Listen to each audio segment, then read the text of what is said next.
What would you do with one more year of Planet Zoo? Hello, my name is Houston. I'm a zoo educator. I am a huge animal nerd, and as is pertinent for this video, I am a big fan of zoo simulation games.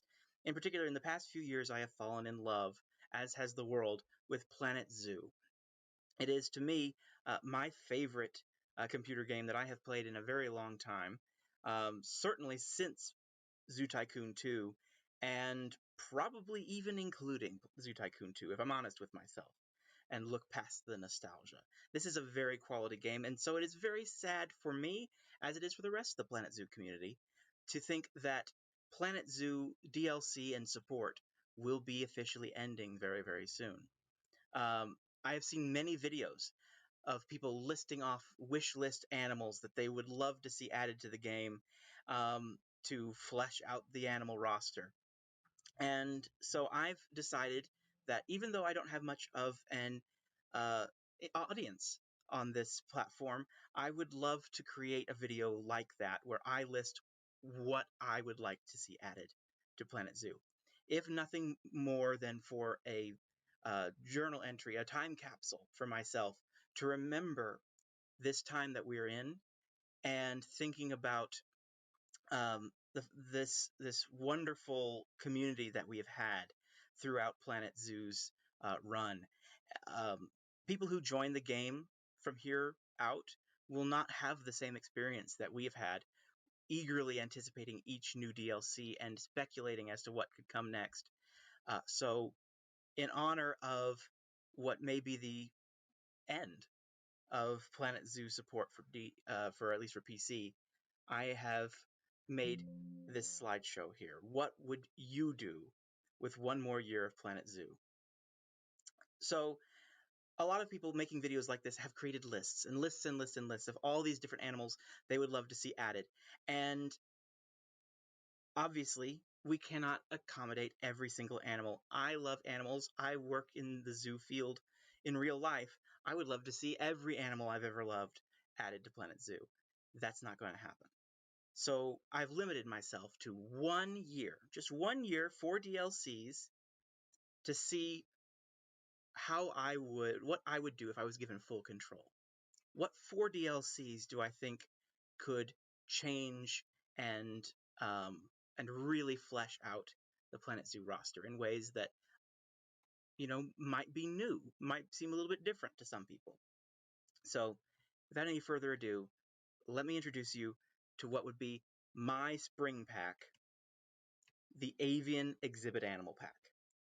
Now, birds, of course, are a huge thing that everybody is very, very excited about and very hopeful for to be added into Planet Zoo.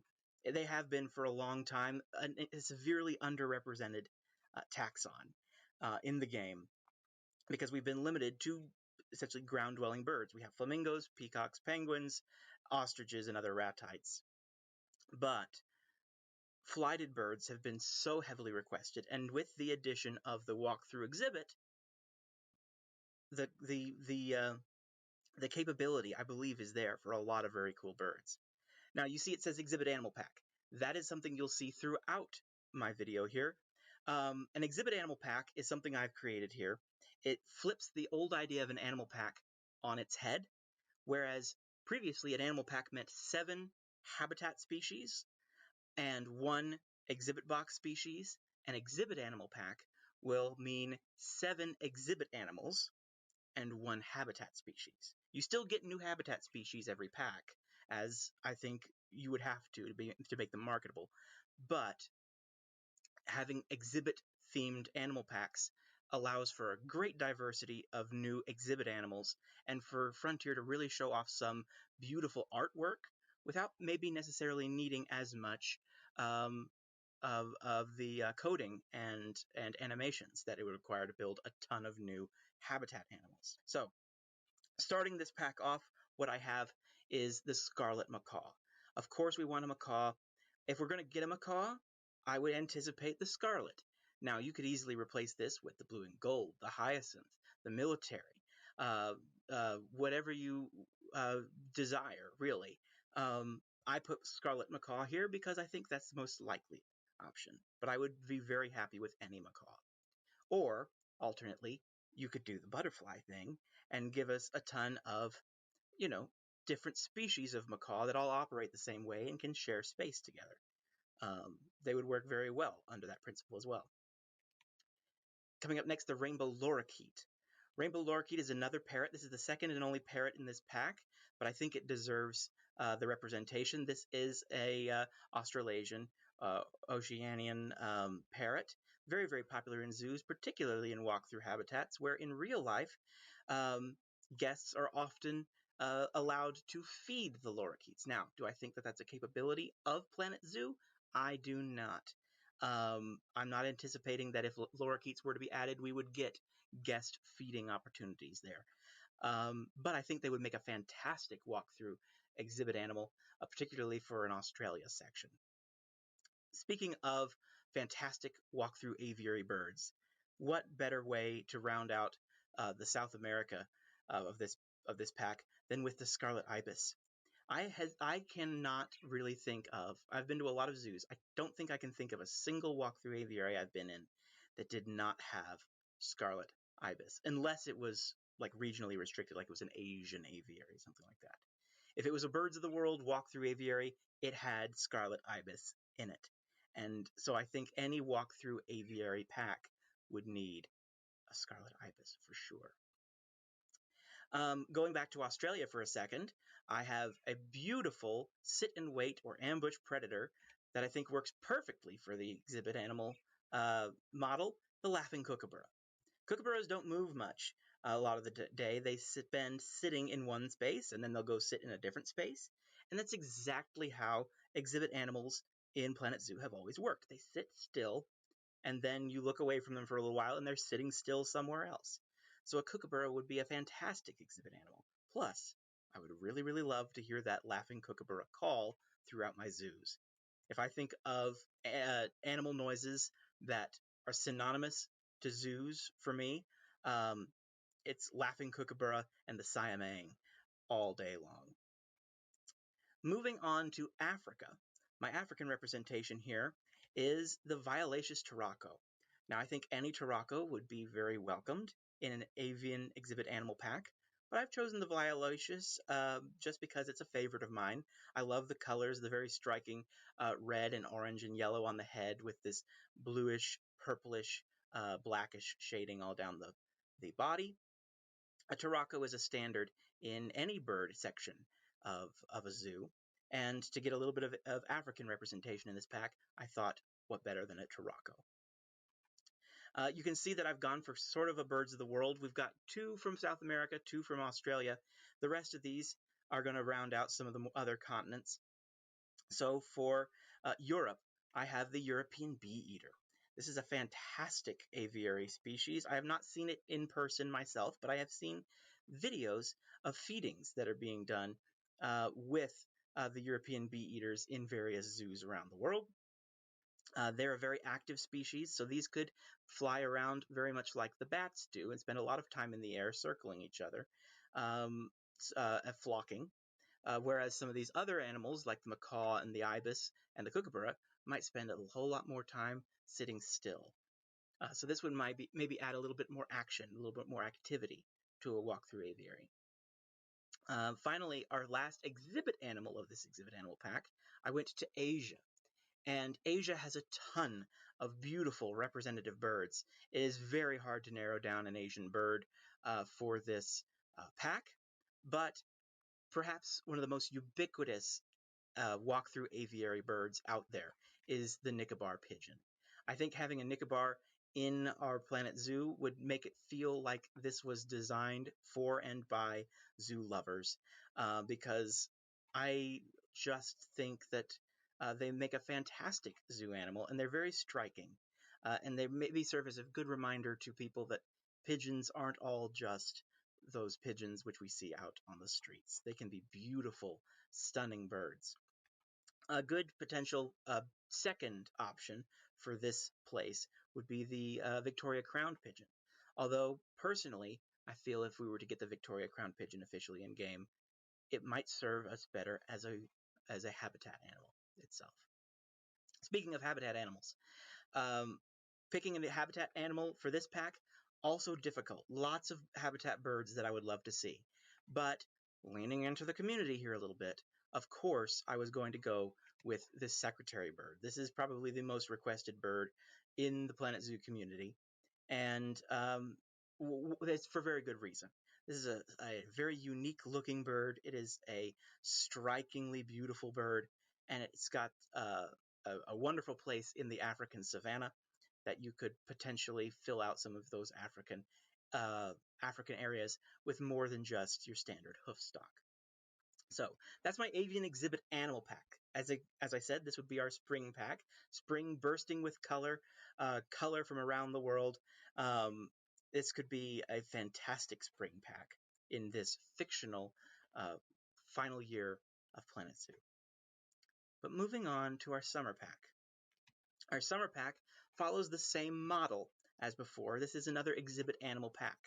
And I chose this model again because I think that this would relieve some of the Frontier team to work on other projects a little bit more because you don't have to worry with as nearly as much coding. I don't believe, and I'm not a coder, but to my understanding, there is less coding that goes into an exhibit animal than there is for um, a habitat animal. Less coding, less animations, that sort of thing. So another exhibit animal pack, this time for the summer. Let's beat the heat by going inside for the herpetology exhibit animal pack. Herps, after birds, I think herps are probably the second most criminally underrepresented um, group within the Planet Zoo game, and there are so many beautiful and fascinating creatures under herpetology that deserve a little bit of the spotlight here. By being placed in this game, of course, any animal gets a little bit more time to shine than it might have otherwise. So I'm going to go ahead and get us started with a very, very popular exhibit reptile, the veiled chameleon. It's a shame we don't have chameleons already. Chameleons, just like the kookaburra I mentioned before, spend a lot of time sitting very still. Most of these animals will spend a lot of time sitting very still and would suit those small exhibit boxes that we have very, very well. Plenty of space to house multiple chameleons in our exhibit boxes. For a second lizard, I wanted a gecko, and you could go back and forth between a ton of different species of geckos. For a while here, I had listed the tokay. But to me, the most iconic gecko for a zoo reptile house is the satanic leaf-tailed gecko. I love leaf-tailed geckos. They were a wonderful opportunity for me to connect with reptiles early on because I remember thinking how amusing it was, even as a kid, that there was this highly camouflaged gecko. Clearly, his whole body is adapted to look like tree bark and leaves, and here he is trying to camouflage against sheer glass. I'm looking straight at his belly. He's flat against the glass, and here I am um, seeing him. He's doing a great job, but he wasn't doing such a great job at blending in as he thought he was doing. Moving on, I have not a lizard, but one who very much looks like a lizard. I have the tuatara. This is a very unique animal, closely related to lizards and snakes, but um, off on its own branch of the family tree. This is an animal that has been isolated in New Zealand for millennia, and it has remained relatively unchanged for those millennia. So this is what we would call a living fossil. There's a lot of unique stories and interpretation that you can do around the animal, the tuatara. So it would be fascinating to have these in our zoos, and especially in what could be a very growing New Zealand section of your zoos. Uh, Moving on from our lizard-like friends here, I wanted, of course, in a herpetology pack to include a turtle. Now, we do have turtles already. We have the Russian tortoise, we have the terrapin, and we have our two giant tortoises. But I would like to have a terrestrial turtle of some kind. This would be a wonderful place to bring in one of the American box turtles, which are a staple in U.S. zoos. But I went a little bit more exotic with it, and perhaps a little selfishly chose one of my favorite exhibit species in the world, the black-breasted leaf turtle. These guys are adorable. They are so cute and so much fun to look at. They have these big googly eyes and this silly looking little smile, and then their shell is stunningly uh, mimicking dead leaves. The ridges around their shells look very much like leaf litter. So they're colorful and they're cute. I think they would make an excellent addition to Planet Zoo. I have seen them in multiple zoos before, so I know that they're out there in zoo collections. So it would be, I think, also very realistic to have these in a Planet Zoo game. Moving on to snakes.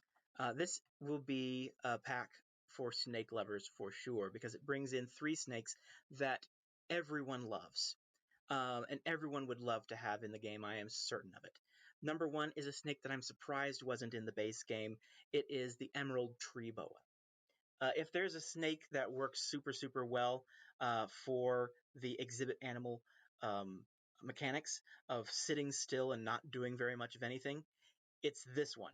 And the one I'm going to mention 2 snakes from now as well. But this one, there's a little more iconic than there's very little more iconic than an emerald tree boa sitting in that iconic coiled shape with its head resting over the top of it in an Amazon themed zoo area or in a reptile house.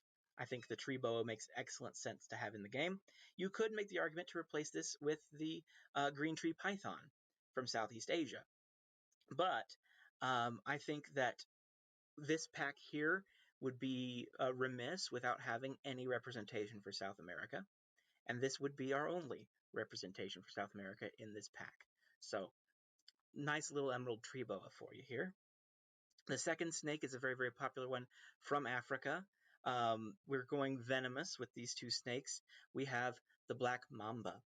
This is a long snake. I'll grant you that. It's a very long snake.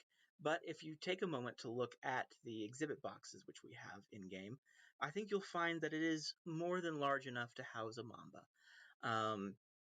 These snakes can often be found in their exhibits draping over tree branches up above the ground.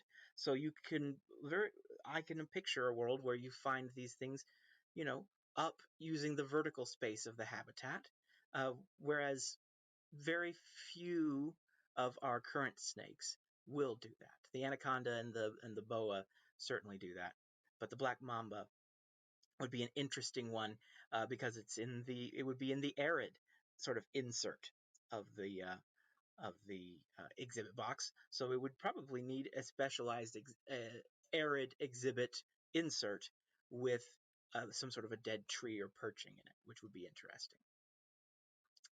Now, potentially my favorite snake of the pack, and one that I would be thrilled to see in any capacity in game, is the Gaboon Viper.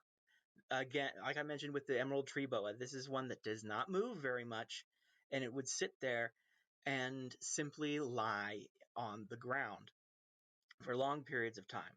And as boring as that sounds to say out loud, these snakes are fascinating to look at.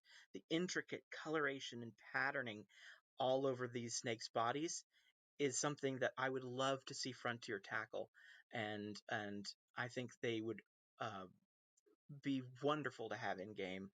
These could flesh out your tropical Africa sections for sure. These are from the Western Africa coast in areas of dense jungle and forest.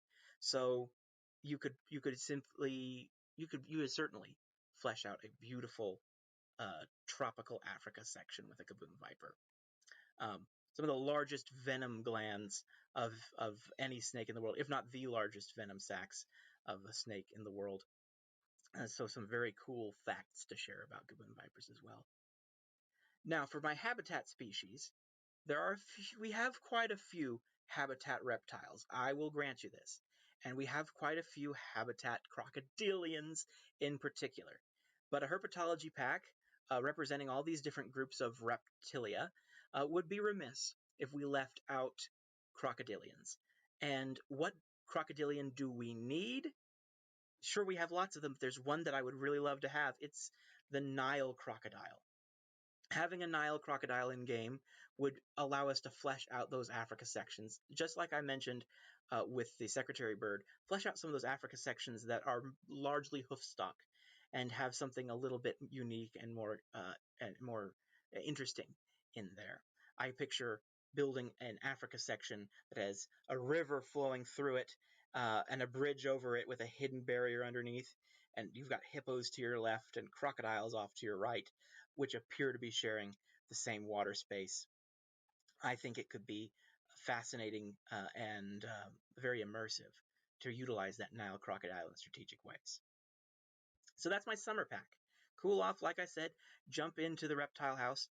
Now, I do call it the herpetology pack. And herpetology, of course, covers reptiles and amphibians. You'll note a severe lack of amphibians in this pack. If I were to place an amphibian in here, I would probably replace the black-breasted leaf turtle, to my own chagrin and dismay. I would replace it, though, with an animal that I think deserves the spotlight. I would replace it with the Wyoming toad. Now, many people have never heard of the Wyoming toad. It, for all the world, looks like your standard little brown toad, right? It looks very much like your Gulf Coast toad, your Great Plains toad. All kinds of toads across America look very much like this. But this is a severely endangered species, and it's one whose story has been greatly impacted by a lot of different zoos working together to try and breed it in captivity and release it back into the wild. So having that specific conservation story tied to it, I think bringing some of these lesser known but critically endangered species into Planet Zoo could be a huge benefit, not just to the game and its diversity and its realism for working in conservation messaging into the zoos, but for the species itself. Raising awareness for some of these lesser known endangered species is something that Planet Zoo could certainly be doing. So Wyoming toad is in here for that reason. Could also have replaced it with the Houston toad. And as a native Houstonian, I would have loved to put the Houston toad in here, but I think the Wyoming toad um, is just a little bit less niche. It has several more zoos, I believe, that are working together on it, as opposed to the Houston toad, which is primarily being worked on with Houston Zoo and I believe San Antonio Zoo. Wyoming toad is a little bit more widespread in zoos, and that's why I chose it. Moving on to the fall. Now, one thing you'll have noticed about these packs is that I'm listing animals. I'm not listing any new features. I'm not listing any new scenery items, anything like that. Most of that is not my strong suit of ideation to begin with. But for this fall pack that's coming up, I have a couple of ideas to expand the game a little bit and bring in some potentially new dynamics, some new mechanics. So let's talk about what's going to be my education pack. Education is my job, right? Education is my passion. And education within Planet Zoo is one of the banes of my existence. It's a very, very difficult thing sometimes when you have an established zoo and you're trying to raise the education statistics or education rating, because there's relatively little that you can do about it. But adding in a feature or two here or there, I think could really, really help us out. So introducing the education pack, not an animal pack. This is a standard scenery pack, but in advance of or in conjunction with the release of the education pack, I would introduce a new feature, ambassador animal encounters. So, as you may know, educators in game can currently set up keeper talks out by the exhibits. Some of the exhibits will allow the educator to hold the animal in their hand and present about it. This is a similar idea, but it allows the habitat animals to be utilized in education programs as well. A lot of the habitat animals, which we have in game already, are very well suited to being ambassador animals. As you can see here in this lovely picture from the Houston Zoo, there's an educator there working with a African crested porcupine. So how do I think this would work? Well, I think what I would do here is I would have a building that can connect up to the habitat boundary, very much like the entrance to the viewing domes. Except instead of in the viewing domes case where guests enter into that building and pop up in the viewing domes, I would have the educators be able to enter that building and come out to maybe a little small stage, a little area that guests cannot get onto, and then they would bring with them, either in a crate or on a lead. I don't know exactly how it would work. I don't have it perfectly visioned. They would bring with them one of the habitat animals who lives in that habitat.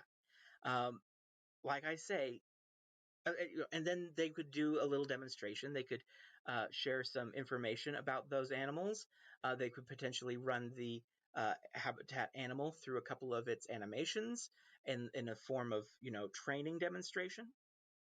And I think there are a lot of animals in game already who would suit this perfectly. You could talk about, I mean, we already have the African crested porcupine, right? But a lot of the animals that I have up here on screen are regularly used in education programs around the U.S. Caimans certainly can be education ambassadors. Binturongs, foxes of all kinds, even penguins, and yes, clouded leopards can be ambassador animals at times. I would even go so far as to say that you might be able to do this with cheetah. Um, but having a small little stage that the guests cannot walk onto for the educator to lead their ambassador out onto, and then to educate the guests around. It's live interactions with ambassador animals in particular that drive our educational outcomes through the roof. So something like this could very quickly um, skyrocket your education rating for your zoos, in my opinion.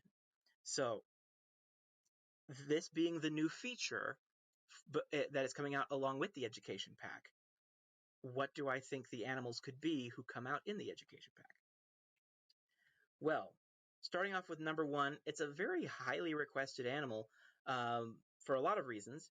It's the dwarf goat. The Nigerian dwarf goat makes for a wonderful education ambassador, true, but it could also make for simulated petting zoos. I say simulated because, like I said with the lories earlier, I don't think guest interactions with animals in the enclosures is a very realistic ask for the team. Um, just from my outsider's perspective, I don't think it's a realistic ask, and I don't think it's a necessary ask.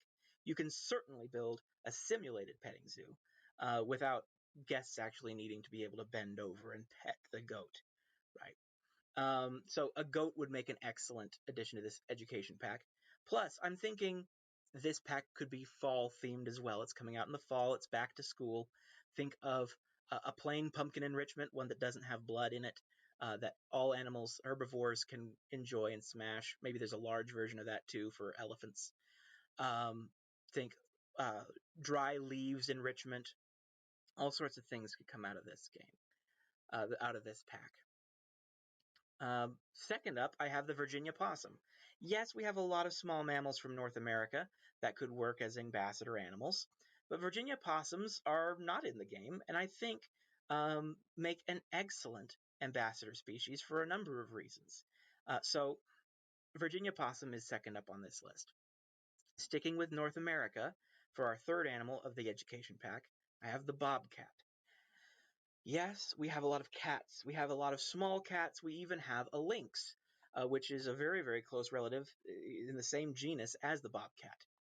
But bobcats are interesting to me because as a zoo educator working in America, I have heard tell of people with trained bobcats who do school programs with them or encounters with them, um, and that they work very, very well. So having a small cat from North America that we could utilize in an educational ambassador animal encounter is what I'm calling them, um, would be great to have. Plus, they're a beautiful species and could make for some lovely smaller habitats in and around your North America section.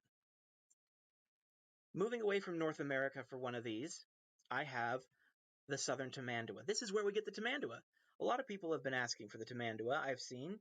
And tamanduas make an excellent ambassador species. So why not bringing him in the education pack? You can even see the image that I found here. This tamandua is enjoying pumpkin enrichment, which fits into the fall theme as well. If tamanduas, I can see the trailer, right? You can see the trailer of a tamandua breaking into a pumpkin enrichment and licking up the insides. It would be perfect. Now, because this is a standard scenery pack, let's real quick talk about some scenery items I would love to see. Um, for an education pack, scenery items could very well include chalkboard, blackboard, those sorts of things. It could include also some more childlike decals. Of course, if you want to build an education center, you could have some interactive signage. We already have a few pieces of interactive signage, but some more of that would be great. Playground equipment is the big one here for me too, because I would love to see playground equipment and potentially a school bus um, guest spawner. We have a tour bus guest spawner.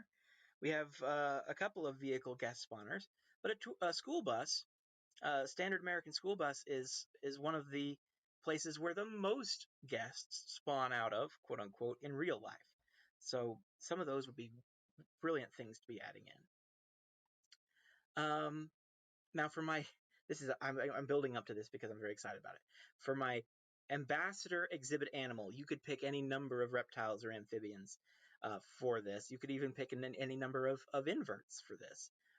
But I've gone a different direction and selected the eastern screech owl. This is a very, very popular program bird as an ambassador animal across the U.S. And I think that this particular bird would work very, very well in the exhibit boxes, not the walkthrough, the actual boxes itself. This is a small, small bird, and those exhibits are, 4 meters square as a base, and then 6 meters tall, something like that. That is plenty of space for one or even multiple eastern screech owls.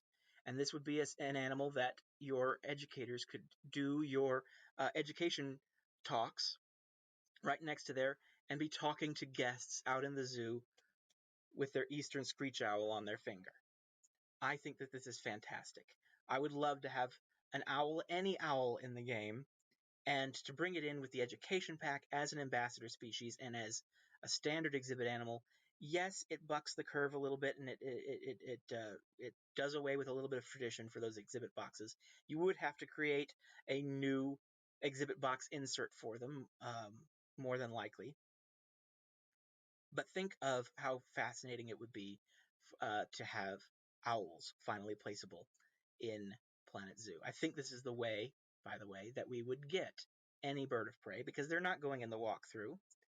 They'd have to be in the exhibit boxes. Now, that does bring me to an interesting next slide. Let's put it that way. For the final pack of the year, the winter pack, the December pack, I wanted to go with something that nobody was expecting. Nobody would anticipate this kind of a pack. It's a big surprise. And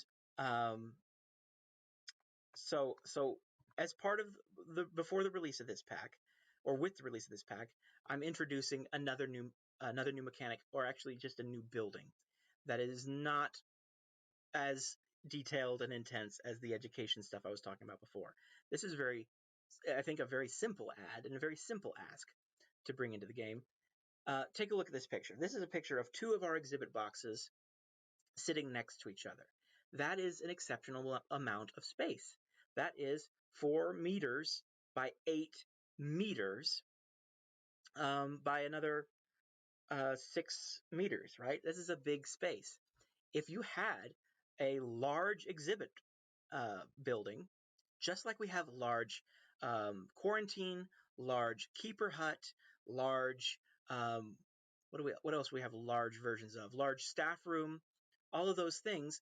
Why do we just have the one size fits all of the exhibit box? So I'm proposing for the base game update that comes along with this last pack, introduce large exhibits. This is a size between the standard exhibit box and the walkthrough exhibit box, which is, I think, exceptionally large for individual animals. So it would be plenty of space for some larger exhibit species to be brought in. And those larger exhibit species, big surprise, are going to be in this surprise animal pack, or what I'm calling the ambush exhibit animal pack. All of the animals in this pack, not only are they a huge surprise, which is like an ambush at the very end of the year, they are also ambush predators. And so many of them would be able to utilize this larger, increased exhibit animal space. So first off, right off the bat, what I think could be the headliner of this pack, we have the king cobra. King cobras are big snakes, right? They're very, very large. They take up a lot of room. I don't think it would be reasonable to keep a king cobra in the standard size exhibit boxes that we already have, but I do think it could be very reasonable to keep king cobra in a double size version of that. So king cobra, a very popular snake, a highly venomous and very iconic snake. Bringing those in with the ambush exhibit animal pack would be fantastic. Second up, you can already see from the background, I would love to have a large python in the game. Now, the background is of a Burmese python, and that would work very well too, but I've listed here the reticulated python as a very good and popular zoo animal. And I think the double-sized exhibit box is, once again, reasonably sized to house at least one reticulated python. Moving on from snakes, though, we have a couple of other herps that I think deserve a little bit of extra space. Number one, we have the alligator snapping turtle. Now, I've seen this name bandied about as a potential habitat animal, but I don't think that's where it belongs, to be honest. I think the alligator snapping turtle is an iconic and perfect exhibit box species. I just think it needs a larger exhibit box than we currently have. So having those big exhibit boxes, you could have alligator snapping turtle to fill out some of those American wetlands areas. Sticking with the wetlands, since we already have to create an aquatic exhibit insert, I don't know what to call it, we have to create an aquatic version of that for the large box for the alligator snapping turtles. We might as well throw in another aquatic. Let's throw in the hellbender. The eastern hellbender is a very large salamander, and this is a popular exhibit animal here in North America. Now, you could choose another of the large aquatic salamanders, certainly. I think even with this double-sized box, you might push it up to the Japanese giant salamander, which is a very large and can get to be, I don't know, 3-4 feet long. I do not think that these boxes would be particularly well suited to Chinese giant salamanders, which can get to be over 6 feet long, if I'm remembering correctly again. So an eastern hellbender may seem small in terms of large salamanders, but I think having a lot of space for them would sort of make me feel a little bit better putting them in the tanks there. All right, so these are our herps. And as I established in the previous pack, the education pack, I don't think that exhibit boxes need be restricted to herps. So the bottom row here are ambush exhibit birds. Birds which would be able to use this larger exhibit space once again. The first one is not one that you're expecting, I guarantee it. But very much like the Wyoming toad, this is a species that deserves the spotlight for its conservation story and the role that zoos are currently playing in bringing it back. This is the Guam kingfisher. Kingfishers are very cool birds in general, If you're not familiar very much with them, they're close relatives of, and in fact, the kookaburra is a kind of kingfisher. So this would probably very well suit the kookaburra rig, as a matter of fact. This is very unique. Guam kingfishers are extinct in the wild. There are none of them left on the small Pacific island of Guam. They're all in zoos, and zoos are working tirelessly currently to bring them back from the brink of extinction. And I think having such a critically endangered species that very few people may know about in the game is very, very good use of the game's platform here. Guam kingfishers, fascinating and colorful birds. Um, I can picture building an islands-themed building or an islands-themed area and highlighting the Guam kingfisher um, in its own separate enclosure that isn't a walkthrough.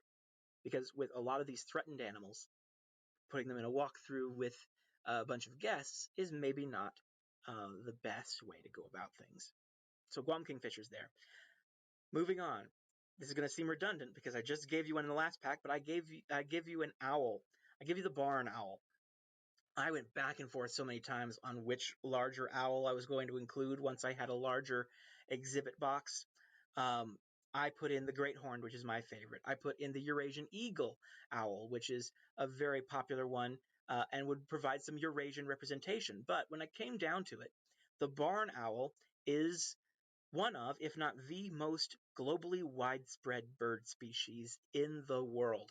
They are on every continent except Antarctica. So a barn owl, whereas, you know, great horned owls and Eurasian eagle owls are very beautiful birds in their own rights. They're very regionally restricted. Putting a barn owl in the game would allow you to put an owl, if you wanted it, in any section of your zoo that you like. You could easily fit them in an Amazon just as easily as you could fit it in a Central Asia section. They are everywhere.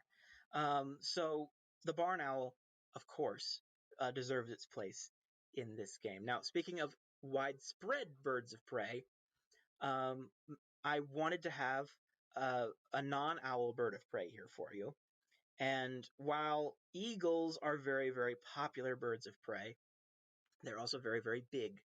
And the flighted ones require a lot of space. The non-flighted ones require a lot of permits and are not bred in captivity. I'm speaking specifically of the bald eagle. So, sort of moving through Axopictra formies, I couldn't quite find anything I really liked. I wound up going to the falcons, and of course, I wish I had thought of it sooner. The peregrine falcon would make a fantastic addition to this game. Another, like I say, globally widespread species, a fantastic and very popular ambush predator, and one who, like the barn owl here as well, can be found in education programs. So, Guam kingfisher, barn owl, peregrine falcon would be our exhibit birds for this pack. For a habitat animal, for the ambush exhibit animal pack, there are tons of um, ambush predators out there that could be put in a habitat. But the one that I want more than anything else on this world is the shoebill. Shoebills are such cool animals. I think the internet has made them, brought them more into the public eye, and people have become obsessed with them, just like I have been obsessed with them. So bringing the shoebill in would be a very popular choice. It would be another, granted, another ground-dwelling bird from Africa, but this is a wetlands bird, and you could easily put this in a section that has the lekwa and the hippo and the crocodile and all those, maybe having an African river basin, maybe of some sort. The shoebill would fit in beautifully there. So that is my ambush exhibit animal pack. 4 herps, 4 birds. I think there's a lot of good representation here and a lot of good diversity here. And it would be a very fun finale to Planet Zoo. But let's not forget, this is a final year. And what happens each year in Planet Zoo? The anniversary animal. So before I go, I want to talk about some anniversary options that I would throw out for this hypothetical year, right? Now, some ground rules on anniversary animals, all right? Anniversary animals are never groundbreaking. They always come from a taxon or a body style of animal, right, that we already have represented in the game. It's not going to be some brand new, unusual, breaks everything we already know kind of animal. Believe me, I toyed with so many ideas. I toyed with aquatics. I toyed with so many things, right? It has to be something that's already represented because we look at the three that we already have. We have the black and white ruffed lemur, the red deer, and the collared peccary. We already had 2 lemurs when we got the black and white ruffed. We already had several deer by the time we got the red deer, and we already had a bunch of suids by the time we got the peccary. In addition, each of these, I don't know if this is intentional or not, but as far as I can tell, each of these anniversary animals is connected in some way with one of the past 4 DLCs that has come out. Right? So we got Black and White Ruffed Lemur very, very shortly after we got the first Africa pack, the one that came with the meerkat and the rhino and all of that. That could have been a part of the Africa pack. Similarly, we got the red deer less than a year after we got the Europe pack, which it could have been in the Europe pack, right? You start to see a pattern here of these animals may have been originally intended to be a part of those packs, right? They could have been in those packs very easily. And then the collared peccary comes out, a few months after the arid animal pack, which is an arid animal. So the 2 ground rules for anniversary animals: it can't be groundbreaking. It has to be something that fits in with a taxon that we already have represented, and it has to tie back in with one of my 4 other packs. So my first suggestion here, and probably my favorite, comes from the bird pack. It would be the southern rockhopper penguin. Yes, of course, we already have penguins. I went over this. Bear in mind that the anniversary animals are added onto the base game. So for those who are just getting the base game and don't have penguins until they save up and buy the aquatic animal pack or the Oceania pack or the Africa pack, this would be their penguin to play with. The southern rockhopper penguin is an iconic Antarctican penguin. And that's another boon to have with the southern rockhopper penguin because we already have the king penguin, and very, very often king penguins are kept in colonies that are multi-species colonies in zoos. So they hang out with chinstraps, rockhoppers, and macaronis very, very, very often. We can't do that in Planet Zoo. Now we would be able to with multi-species enrichment with the southern rockhopper penguin. The other thing I want to throw out a little mention of is that the southern rockhopper penguin is the visual inspiration behind the killer penguin from from Zoo Tycoon 2. So for the final anniversary option, the final anniversary animal of Planet Zoo, to have this odd little nod, this little Easter egg, if you're looking very closely at it, or overanalyzing it as I overanalyze things, this little Easter egg towards one of the cool little Easter eggs of Zoo Tycoon 2, that would be perfect for me. To bring it full circle back around again to the nostalgia that we all feel for Zoo Tycoon with the southern rockhopper penguin.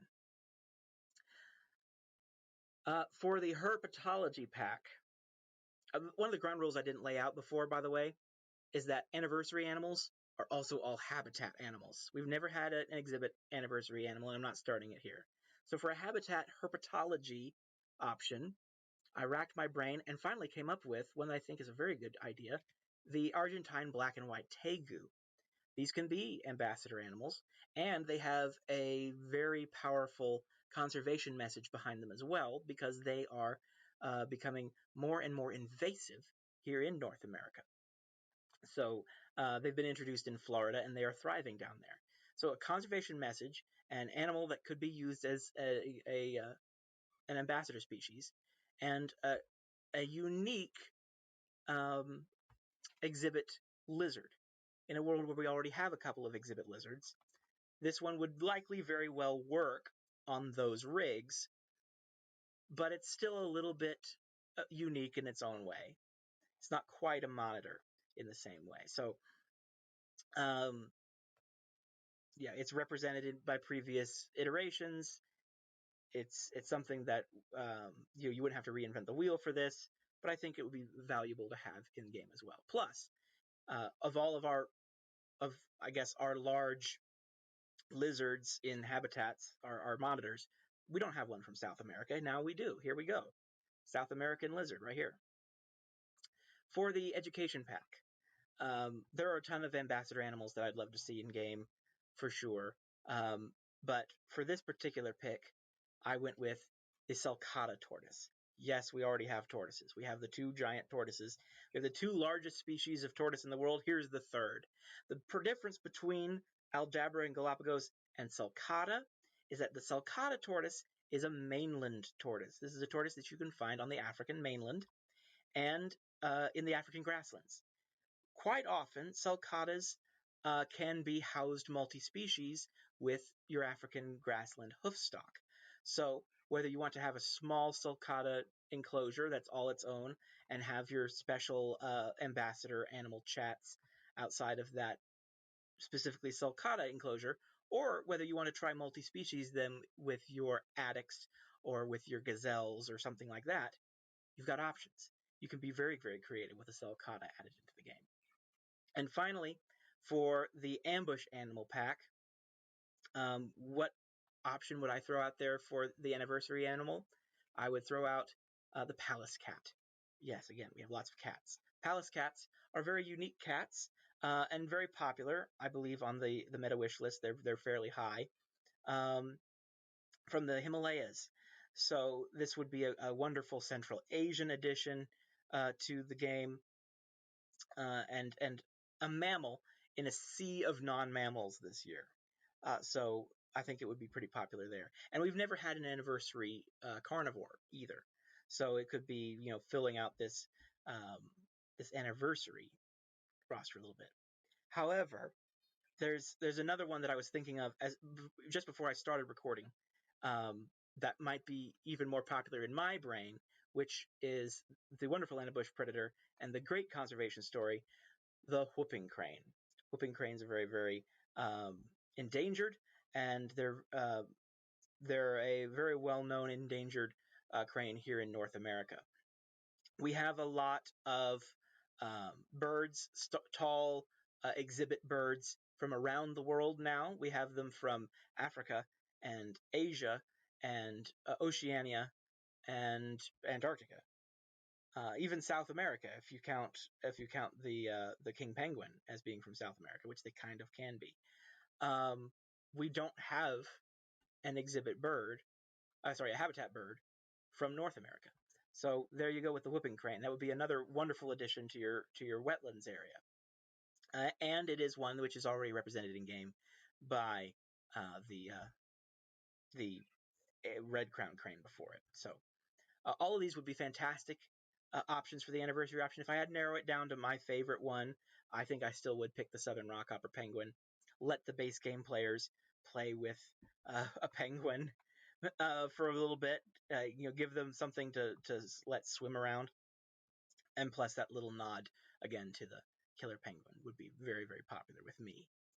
But anyway, that's my year in review. Ton of great animals with just 1 year of additional support. Now, we're not going to get that, unfortunately.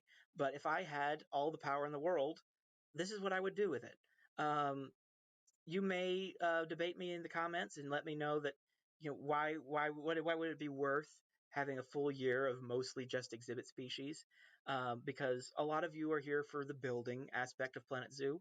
I am not. I'm a person who really likes the zoo management side of things and the basic education and interpretation and zoo design for the guests and realism. And all of these species, I think, would make for wonderful additions to a game that focuses on conservation and realism and providing zoos as they currently exist with some really wonderful outreach in a roundabout way. So um, having this diversity, especially diversity within the tax across two major taxa that are criminally underrepresented in game. I would love to see a year like this. Let me know your thoughts below. Let me know what other animals you think would make good ambassador animals below. In addition to the ones I threw up on screen, there could be several more within the game already that you think, hey, that could be on your ambassador animal encounter stage. So let me know what your thoughts are. Thank you so much if you've made it this far, and I hope to see you again another time. Bye bye.